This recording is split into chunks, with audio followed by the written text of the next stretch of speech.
Shalom Bapak Ibu. Puji Tuhan untuk kesempatan yang masih Tuhan berikan untuk saya boleh menyampaikan firman Tuhan kembali di tempat ini.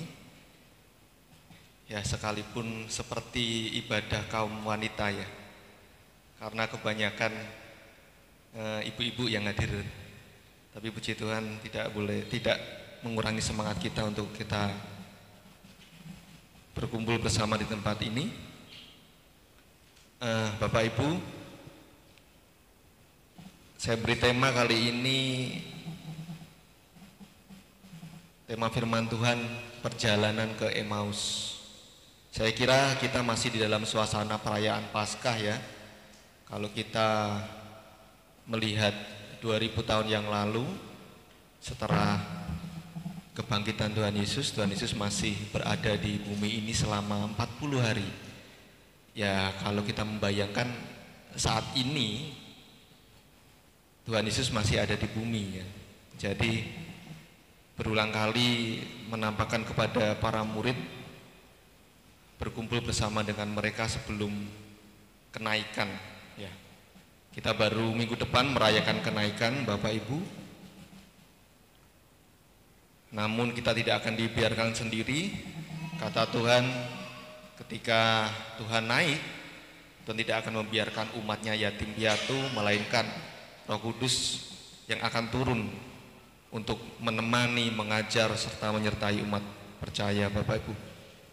Nah, saya ingin menyampaikan kisah ini, kisah perjalanan dua orang murid ya, yang pergi ke Emmaus, ke sebuah kampung. Kita mau baca dahulu, kita buka di dalam Lukas 24 ayat 13 sampai 35. Kisah ini Bapak Ibu hanya ada di dalam kitab Lukas, jadi tidak ada di dalam kitab lain. Ada di bagian akhir dari kitab Lukas. Pembacaan kita cukup panjang, jadi saya harap Bapak Ibu membantu saya untuk membaca. Saya membaca ayat yang ganjil dan Bapak Ibu nanti membaca ayat yang genap. Kita bergantian. Yesus menampakkan diri di jalan ke Emmaus. Pada hari itu juga dua orang dari murid-murid Yesus pergi ke sebuah kampung bernama Emmaus yang terletak kira-kira 7 mil jauhnya dari Yerusalem.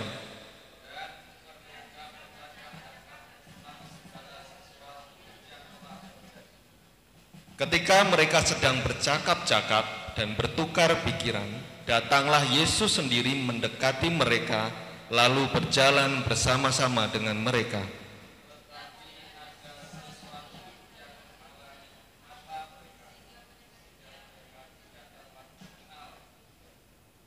Yesus berkata kepada mereka, "Apakah yang kamu percakapkan sementara kamu berjalan?" Maka berhentilah mereka dengan muka muram.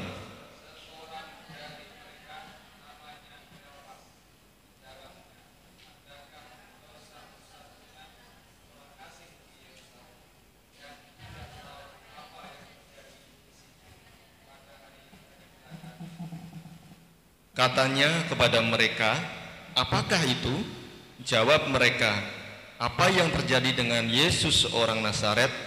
Dia adalah seorang nabi yang berkuasa dalam pekerjaan dan perkataan di hadapan Allah dan di depan seluruh bangsa kami.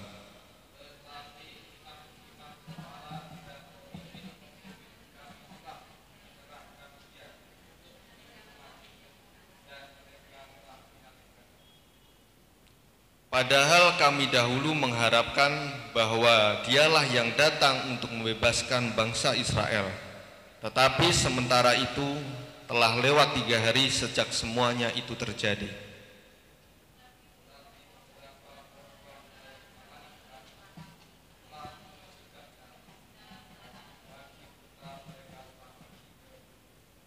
Dan tidak menemukan mayatnya. Lalu mereka datang dengan berita bahwa telah kelihatan kepada mereka malaikat-malaikat yang mengatakan bahwa Ia hidup.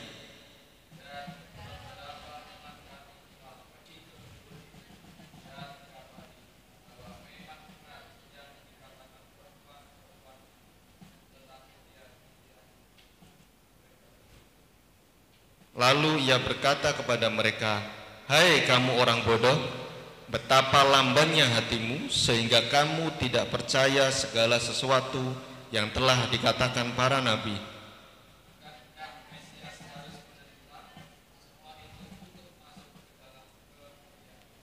Lalu Ia menjelaskan kepada mereka apa yang tertulis tentang Dia di dalam seluruh kitab suci, mulai dari kitab-kitab Musa dan segala kitab nabi-nabi.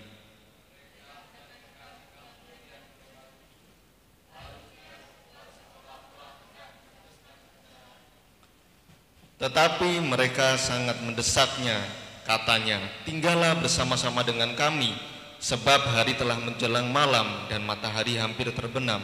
Lalu masuklah Ia untuk tinggal bersama-sama dengan mereka.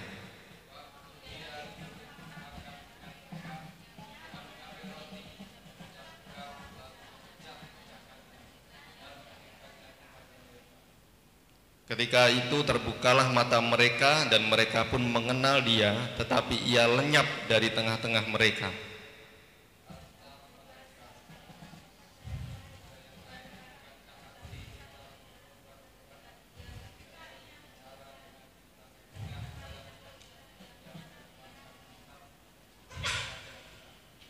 Lalu bangunlah mereka dan terus kembali ke Yerusalem.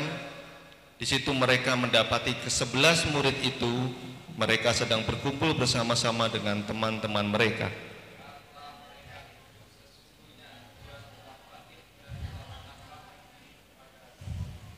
Lalu kedua orang itu pun menceritakan apa yang terjadi di tengah perjalanan dan bagaimana mereka mengenal Dia pada waktu Ia memecah-mecahkan roti.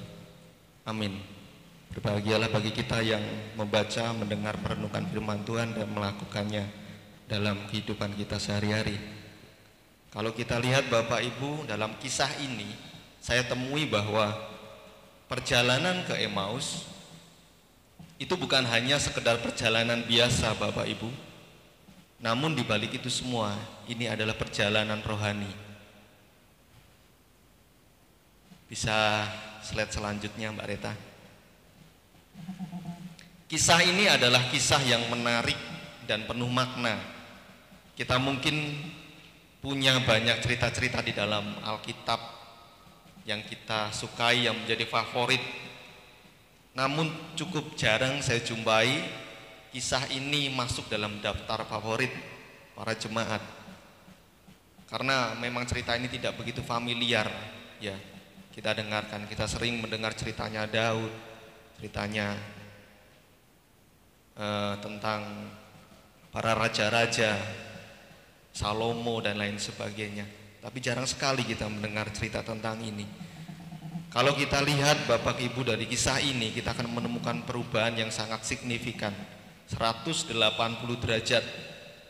Kita melihat perubahan paradigma yang dialami oleh dua orang murid ini pada awal dan akhir dari cerita tersebut.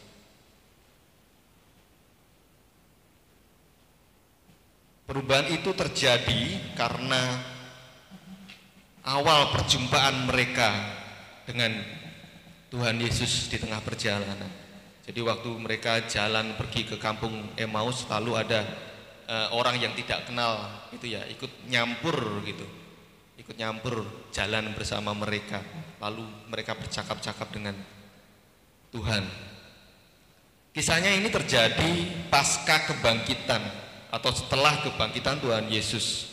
Mereka ini ya, dua orang murid ini meninggalkan kota Yerusalem untuk pergi ke sebuah kampung bernama Emmaus yang tadi dikatakan jaraknya 7 mil. Kalau saya kilometerkan itu sekitar 11 km Bapak Ibu. Itu sekitar dari Tugu Garuda sampai Balai Desa Gadungan. Kalau Bapak Ibu mau membayangkan ya perjalanannya, jalan kaki ya. Jadi perkirakan para murid itu lagi pulang kampung ya. Kalau saya bicara pulang kampung ini bukan para murid lagi lebaran ya pada waktu itu, tidak ya. Para murid itu pulang kampung untuk kembali apa? Ke kehidupannya yang semula, untuk kembali kepada pekerjaannya yang semula, karena mereka meninggalkan Yerusalem. Di dalam Yerusalem itu mereka mengalami sebuah kesedihan, kepedihan, kekecewaan, Bapak Ibu. Kekecewaan yang besar karena apa? Ya bagaimana tidak, guru yang mereka elu-elukan, yang mereka harapkan menjadi Mesias di dalam hidup mereka, yang saat masuk ke Yerusalem, Bapak Ibu, mereka menyambutnya dengan meriah, menggunakan daun palem dan bajunya dilepas, ditaruh di tanah, menyambutnya dengan meriah dengan berkata Hosana, Hosana, itu ya, yang artinya apa? Oh Tuhan, tolong kami. Arti Hosana itu, oh Lord help us, Tuhan tolong kami, Tuhan selamatkan kami. Karena apa? Mereka menganggap bahwa Tuhan itu sebagai Mesias, namun sebagai Mesias politik, Bapak Ibu, untuk membebaskan bangsanya dari penjajahan kaum Romawi, yang mereka anggap dapat membebaskan bangsanya itu ternyata mati dengan cara yang konyol, mati dengan cara yang hina. Makanya mereka mengalami kekecewaan dan kesedihan di Yerusalem dan memilih untuk kembali ke kehidupannya yang semula, pergi ke kampung di mana mereka berasal. Namun kalau kita lihat bahwa ada kebangkitan rohani, dimulai dari kegagalan mereka percaya dan berharap kepada Tuhan. Jadi kalau kita lihat nanti ada kebangkitan rohani dua murid ini, dari awalnya mereka gagal paham atau gagal percaya kepada Tuhan.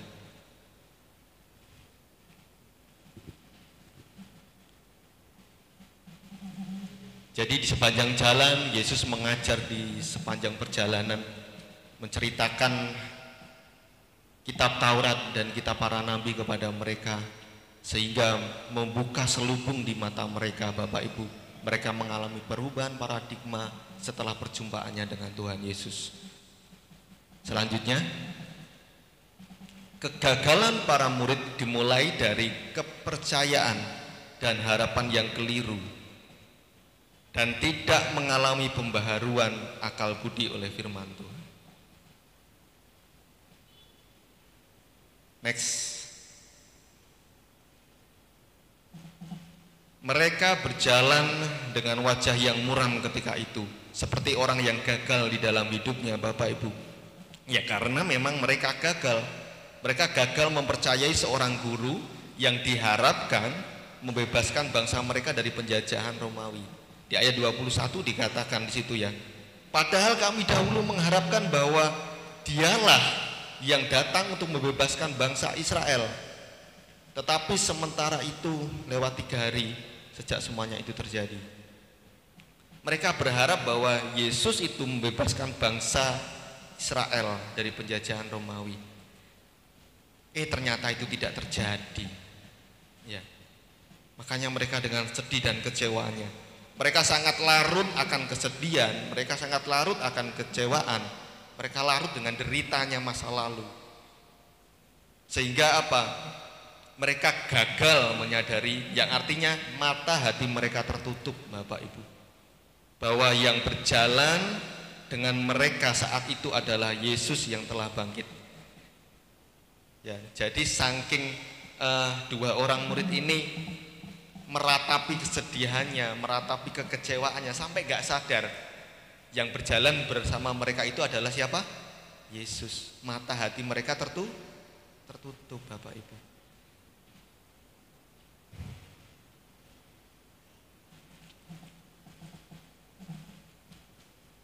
Karena yang sebenarnya mereka harapkan adalah keinginan atau keuntungan pribadi mereka, Bapak Ibu, bukan untuk keselamatan jiwanya. Mereka gagal paham. Bapak Ibu, seringkali gini, kita gagal paham dengan dalam iman percaya kita kepada pengiringan kita kepada Tuhan.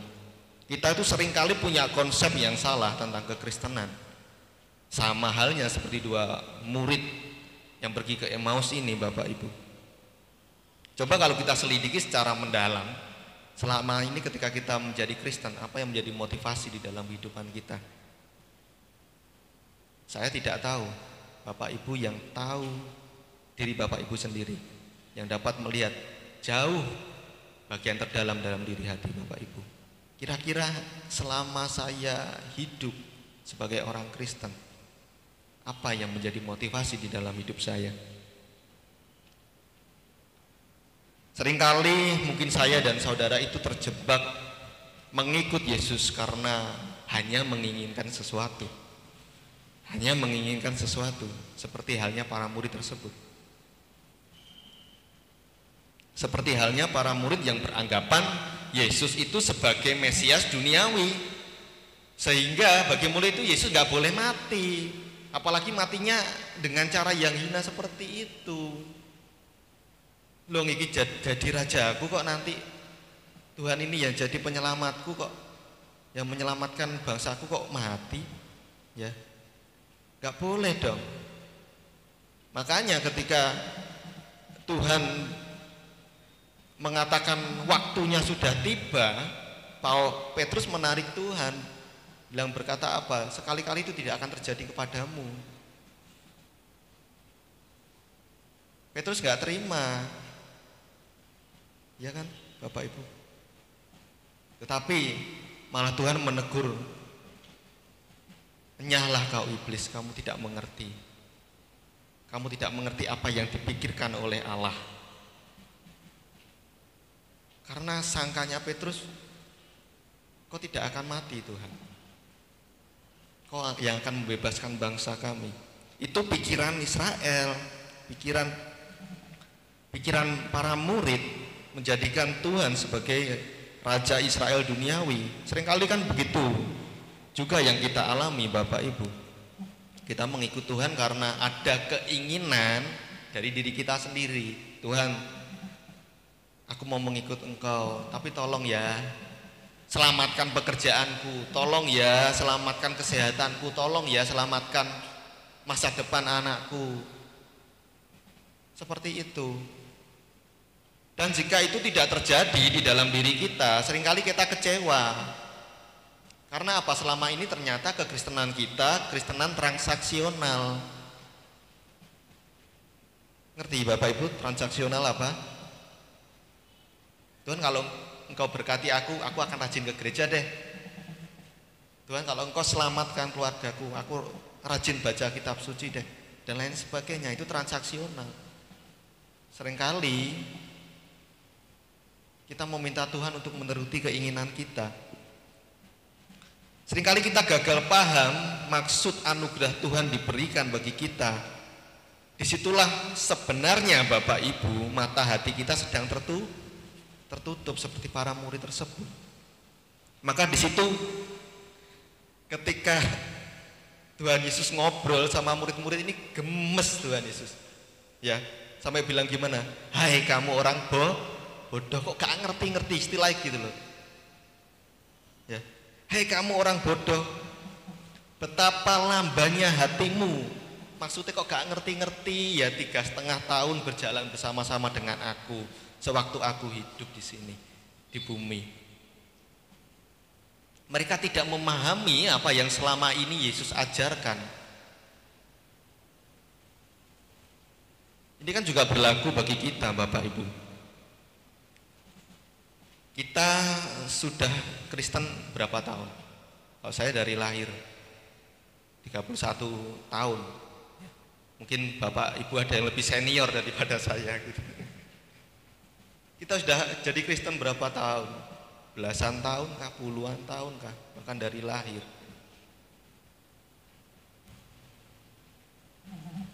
Tetapi seringkali kita tidak mengerti apa yang menjadi maksud isi hati Tuhan. Mendengarkan firman Tuhan setiap minggu, ya, tetapi nggak ngerti-ngerti Bapak Ibu. Itu ya juga yang pernah saya alami Bapak Ibu, sekalipun saya dari kecil Kristen. Saya mulai terbuka mata rohani saya itu sebelum saya menikah. Mungkin umur 22-23 tahun waktu itu. Ketika saya berada di titik terendah di dalam hidup saya kecewa dengan Tuhan. Tuhan tidak seperti apa yang saya harapkan. Saya kecewa kepada Tuhan. Saya berpikir untuk gak Tuhan-Tuhanan gitu ya. Karena apa bedanya saya bertuhan dengan orang di luar sana yang tidak bertuhan? Kok kelihatannya sama saja gitu. Tetapi Tuhan tidak hentinya Bapak Ibu untuk mencari saya. Ya ketika mencari saya mendapatkan saya kembali. Saya memulai kembali hubungan dengan Tuhan dan memahami firman-Nya. Disitulah selama ini ternyata saya sadar saya gagal paham dalam saya bertuhan. Saya selama ini gagal paham. Ternyata kekristenan saya selama ini tidak sesuai.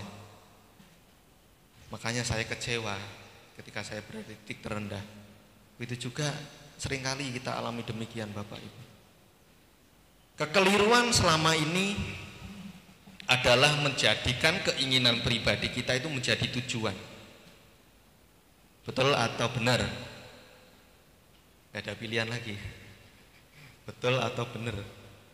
Betul dan benar. Jangan kita menjadikan Tuhan sebagai pemenuhan keinginan kita Bapak Ibu. Ya, kita mengamini kuasa Tuhan itu dahsyat. Amin. Tapi bukan berarti kita minta semaunya dong. Ya kan, bukan berarti kita mengajukan semua keinginan kepada Tuhan untuk Tuhan menurutinya.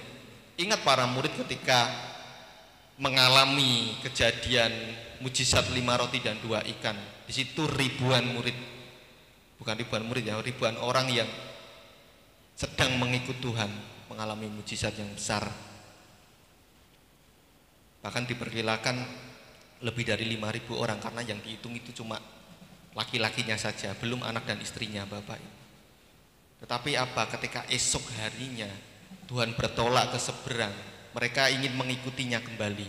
Tetapi apa, ketika mereka mengikutinya kembali, Tuhan menegur mereka Bapak Ibu. Kamu itu cari aku bukan karena kamu ingin tahu pribadiku. Kamu cari aku karena kamu makan roti hingga kenyang. Awakmu golek aku mek golek dompetku, istilahnya gitu loh. Kamu tuh cari aku cuma pengen makan. Kamu tuh cari aku cuma pengen roti. Kamu cari aku cuma ingin keuntungan dariku. Tetapi nggak benar-benar cari pribadiku. Tidak ingin benar-benar mengenal aku. Makanya seringkali saya menyatakan di tempat ini, jangan membangun iman kita, membangun dasar iman kita atas dasar mujizat Bapak Ibu. Tetapi bangunlah iman kita akan kebenaran firman Tuhan. Belajar kebenaran firman Tuhan. Dengar firman, baca Alkitab. Renungkan siang dan malam. Tanda pertumbuhan iman kekristenan itu terlihat dari senantiasa Bapak Ibu mengarahkan keinginan dan mengarahkan harapan kita untuk serupa dengan Yesus. Ya, dalam Lukas 22 ayat 42, Tuhan Yesus saat itu di dalam pergumulan ketika akan disalibkan mengatakan, ya Bapakku, jikalau engkau mau ambillah cawan ini daripadaku, tetapi bukanlah kehendakku melainkan kehendak-Mu lah yang jadi. Sama seperti Tuhan Yesus menyelaraskan kehendaknya dengan kehendak Bapa, begitu juga kehendak kita yang harus kita selaraskan dengan keinginan Tuhan Yesus.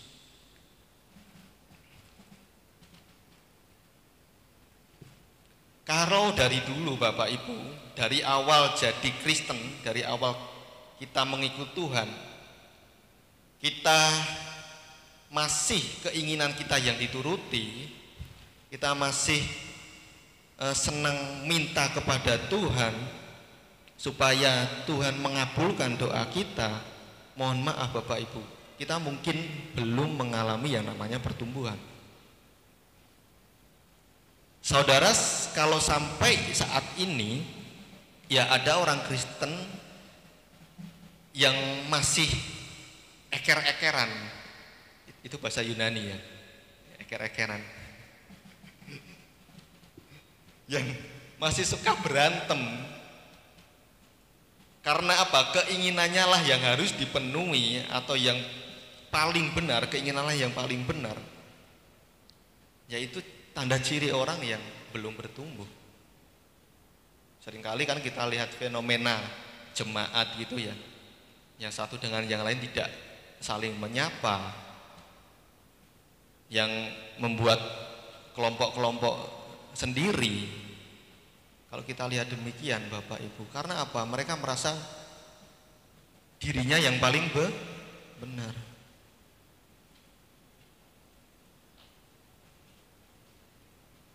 Indikator kebenaran haruslah kehendak Tuhan. Tidak semua keinginan kita harus dipenuhi Bapak Ibu. Setuju? Tidak semua kemauan atau keinginan kita itu harus dipenuhi. Saudara pasti tahu kok perbedaan anak kecil dan orang dewasa ya. Kalau contoh anak saya Mika ini, kalau tidak dituruti ngambek. Ya betul ya nak ya? Oh enggak, dicoba.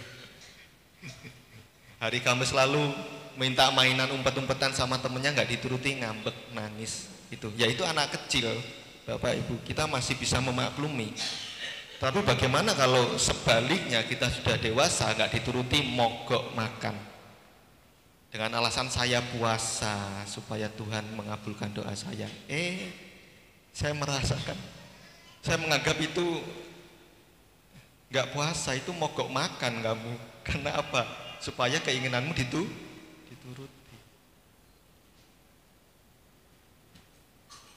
Nah, untuk menjadi dewasa Bapak Ibu diperlukan pembaharuan akal budi. Dikatakan apa? Iman itu timbul dari pendengaran akan firman Tuhan. Selanjutnya, mari kita bertumbuh Bapak Ibu di dalam persekutuan kita dengan Tuhan.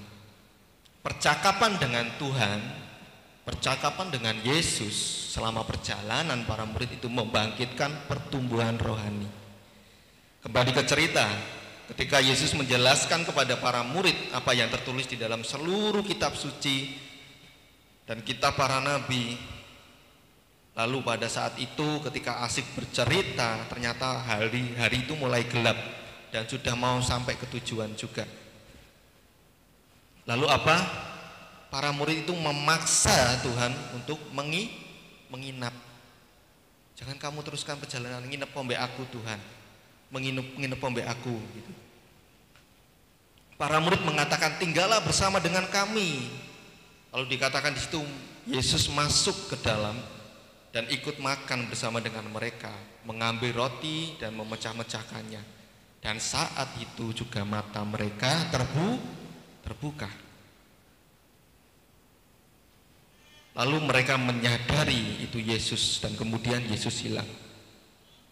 Lalu di ayat ke-32 kita menemukan bahwa hati mereka itu berkobar-kobar. Kata mereka seorang kepada yang lain, bukankah hati kita berkobar-kobar ketika ia berbicara dengan kita di tengah jalan dan ketika ia menerangkan kitab suci kepada kita? Dengan sukacita lalu mereka, para murid ini kembali ke Yerusalem untuk mengabarkan kepada 11 muridnya tadi, murid lainnya. Ya, dia mempunyai kekuatan, mempunyai semangat yang berkobar-kobar ketika perjumpaannya dengan Tuhan Yesus. Ya.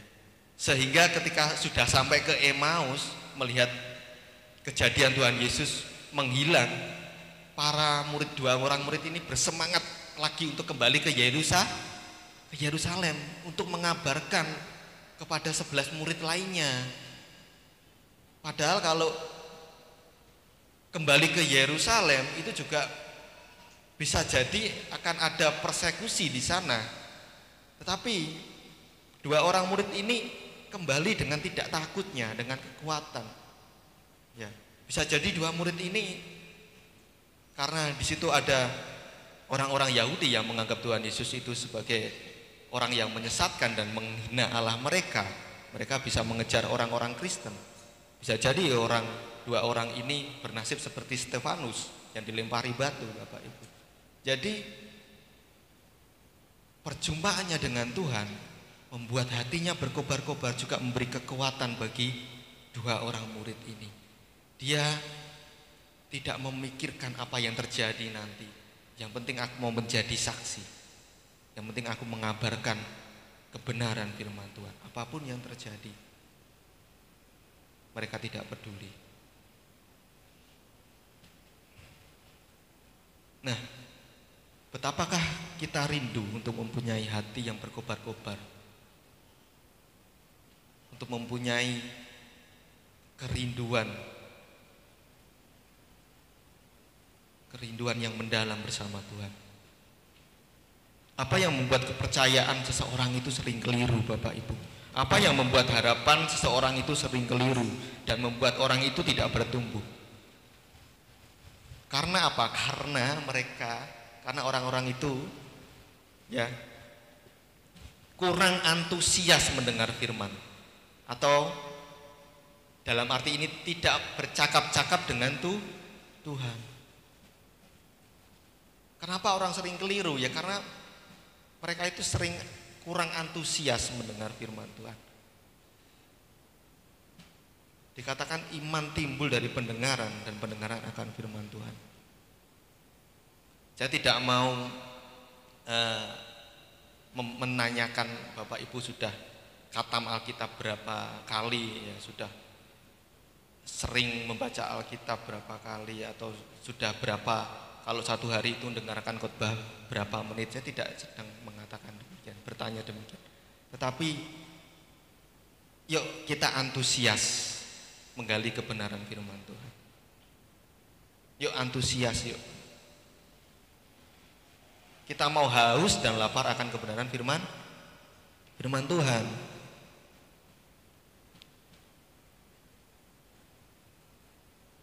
Jika Bapak Ibu kehilangan antusiasme akan firman Tuhan, Bapak Ibu itu seperti pohon yang akarnya tidak dalam. Jika kita tidak haus kebenaran akan firman Tuhan, hidup kita nggak akan kemana-mana, Bapak Ibu, ya gitu-gitu aja. Mungkin penampilan kita bisa mentereng, ya, kelihatan orang, wah usahanya berhasil gitu ya.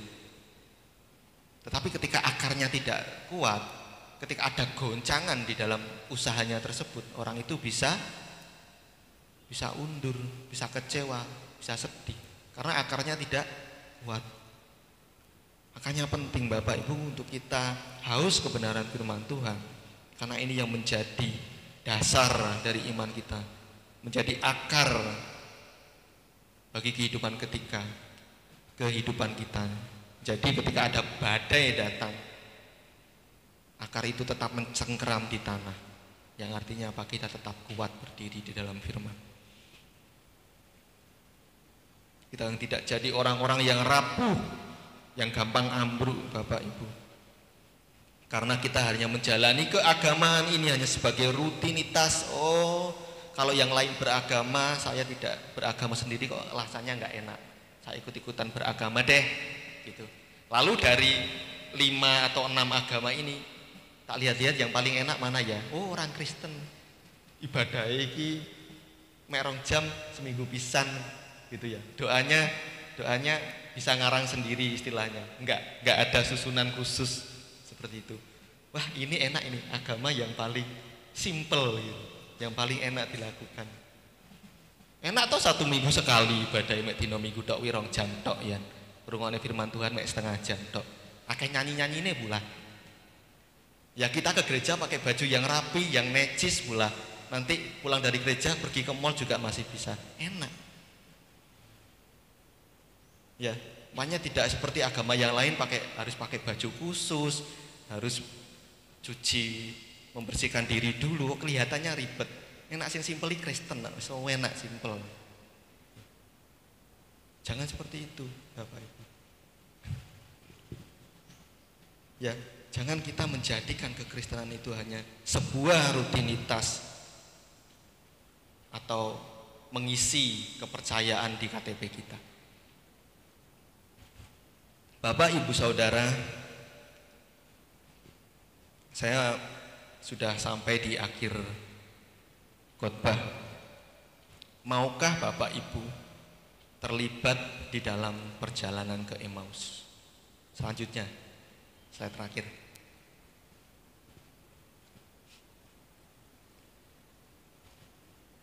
Bapak, Ibu, Saudara, maukah Bapak Ibu terlibat dalam perjalanan ke Emmaus? Di situ tadi ada 2 orang murid, yang satu ketahuan namanya siapa? Kleopas. Namun yang satu tidak ada namanya, tidak disebutkan namanya di situ. Nah, kita bisa taruh nama kita di situ. Kleopas dan Eka. Kleopas dan nama Bapak Ibu yang mau masuk ke dalam perjalanan ke Emmaus. Lalu kita di dalam perjalanan tersebut menemukan Tuhan di dalamnya. Kita mengalami kebangkitan rohani sehingga akar kita menjadi kuat. Kebangkitan rohani tidak hanya ikut KKR ya Bapak Ibu, lalu kita mengalami jamahan Roh Kudus yang selalu diukur dari bahasa roh, mengakukan mujizat dan lain sebagainya. Tidak seperti itu. Tidak hanya seperti itu maksud saya Bapak Ibu, tetapi juga bisa Bapak Ibu belajar firman Tuhan dan melihat, oh, ketika saya belajar firman Tuhan saya disadarkan ternyata saya selama ini keliru memahami kekristenan. Itulah kebangkitan rohani. Bapak Ibu, kebangkitan Tuhan Yesus adalah realita yang nyata. Sangat mudah bagi kita saat ini untuk mempercayainya, namun sangat sulit bagi kita untuk memaknainya. Bahwa kebangkitan Yesus adalah bagian dari rancangan keselamatan Allah bagi jiwa kita. Tuhan lebih sayang akan jiwa kita Bapak Ibu daripada apa yang kita miliki. Tuhan lebih sayang jiwa kita daripada rumah kita, daripada bisnis kita. Karena Tuhan mengasihi jiwa-jiwa. Makanya penting untuk kita bertumbuh di dalam karakter, bertumbuh dalam kedewasaan rohani. Karena Tuhan rindu menyelamatkan jiwa kita. Materi apapun ya, harta, kedudukan tidak akan menyelamatkan kita. Hanya kasih karunia di dalam Yesus Kristus. Mari Bapak Ibu, kita masih di dalam suasana Paskah dan kita maknai kebangkitan Tuhan ini tidak hanya sekedar sebagai perayaan tanpa makna. Tidak hanya sekedar kalau Paskah itu nanti ambil telur. Tidak hanya sekedar nanti kalau Paskah dapat ayat apa gitu ya. Tidak hanya sekedar memaknai secara agamawi Bapak Ibu, tetapi mari kita maknai secara mendalam bahwa Tuhan rindu menyelamatkan jiwa kita. Jadikan ini sebagai kebangkitan rohani di dalam diri kita untuk semakin setia berkobar-kobar mengiring Tuhan. Saya sudah berhenti menyampaikan firman Tuhan. Saya terbatas kata dan kalimat, tetapi biarlah Roh Kudus memberi hikmat di dalam setiap kita untuk mengerti kebenaran firman Tuhan. Mari tundukkan kepala, kita berdoa.